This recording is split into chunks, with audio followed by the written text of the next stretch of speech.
Bonsoir tout le monde. Bonsoir tout le monde. Allô mon amour. Salut chérie, ça va? Ben oui, toi. Oui, merci. Donc, bienvenue à Grandir ensemble. Oui. Et ce soir, je veux aller avec vous. Dieu m'a mis à cœur de parler de Daniel. Donc, Daniel 6 au verset 23. Juste avant, un petit peu dans l'histoire de Daniel, quand le roi a voulu faire périr Daniel, lui, il voulait le sauver. Parce que lui, il était tourmenté, il voulait réellement délivrer Daniel parce qu'il le trouvait pas coupable à ses yeux. Mais les hommes ont insisté, fait que donc le roi a condamné Daniel à le mettre dans le fosse du lion. À cause d'une loi. À cause d'une loi, exactement. Et vous savez, le roi, il a été, même il a fait un jeûne, il a jeûné toute la nuit, il a pas été capable de dormir. Puis quand il s'est réveillé aux aurores le matin, il s'est précipité pour voir dans la fosse au lion, puis il a vu Daniel, parce que Dieu l'avait délivré. Et il a été joyeux. Puis au verset 23, c'est qu'est-ce qu'on va voir? Ça dit, alors le roi, très joyeux, il ordonnait qu'on fît sortir Daniel de la fosse. Daniel fut retiré de la fosse et on ne trouvait sur lui aucune blessure. Pourquoi? Parce qu'il avait eu confiance en Dieu. Amen. Et vous savez, c'est la même chose dans nos vies. Quand on met Dieu en premier, quand on a confiance en Dieu, rien ne peut nous arriver. Fait que même si quelqu'un nous condamne, Dieu, lui, nous condamne pas. Amen. Fait que Dieu, lui, nous délivre. Yes. Et c'est qu'est-ce qu'on voit avec l'histoire de Daniel. Et la beauté de ça, c'est que le roi, il a été joyeux. Amen. Parce que le roi, lui, voulait pas le condamner. Et c'est qu'est-ce que la même chose. Vous savez, lorsqu'on met notre confiance en Dieu, peu importe ce qui arrive, il va nous en délivrer. Et même si on est blessé, il va penser nos blessures. C'est pour ça que Daniel a eu aucune blessure, parce que Dieu a fermé la gueule des lions.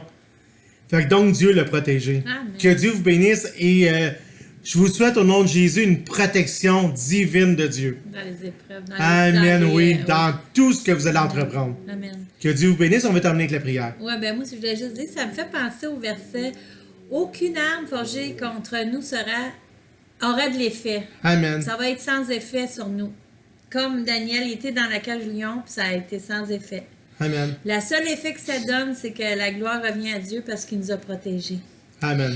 Fait que merci Seigneur que parmi tous ceux qui ont des plans contre chacun de tes enfants, contre des plans puis qui sont rusés puis qui font des choses pour qu'on puisse être pris en flagrant délit de quoi? De te suivre.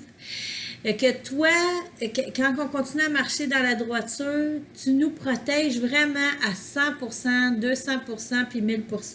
Amen.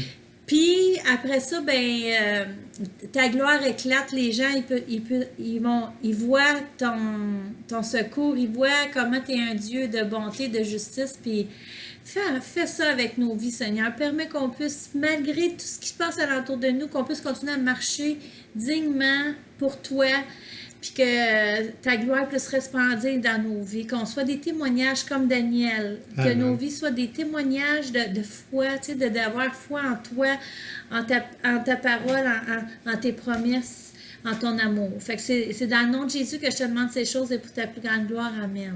Amen. Que Dieu vous bénisse, on vous souhaite une belle soirée. Oui, soyez guéris spirituellement, charnellement, puis émotionnellement, puis que Dieu vous bénisse. Tout garni, extra. C'est quoi qu'on pourrait dire, bébé, dans ça? Protection de Dieu. Amen. Merci, t'es fin. Fait que bonne soirée. Bye tout le monde. Bye.